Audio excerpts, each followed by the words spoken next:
In 1845, Douglass increased his renown with the publication of Narrative of the Life of Frederick. Douglass. An autobiography that painted a grim picture of his life in slavery. Later, he updated it to include more information about his escape and later life. In the book, Douglass named his former masters, who had been attempting to capture him using bounty hunters who specialized in tracking down escaped slaves. To avoid capture, Douglass fled to Great Britain, but quickly returned to the United States to continue his crusade against slavery.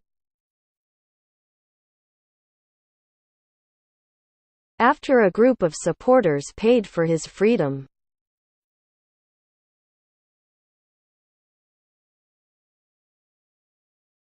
In 1848, Douglass again turned a spotlight on his former master. He wrote an emotional open letter to Thomas Auld.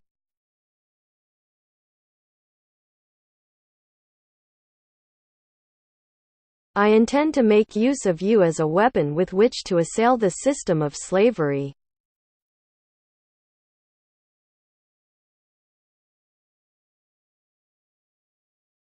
Wrote Douglass.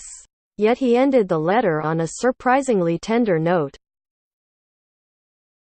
I entertain no malice toward you personally, Douglass wrote. There is no roof under which you would be more safe than mine.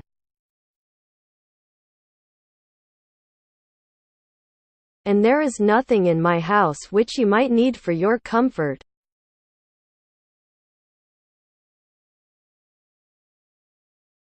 Which I would not readily grant. I am your fellow man, but not your slave.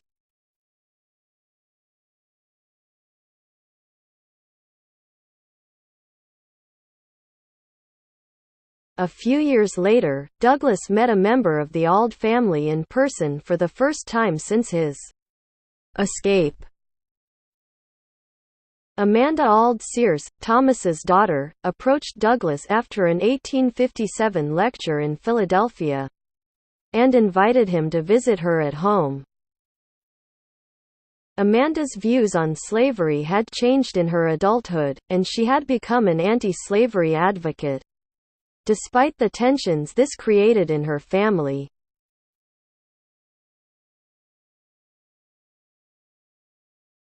during their emotional meeting, Amanda and Douglass reminisced about their shared childhood.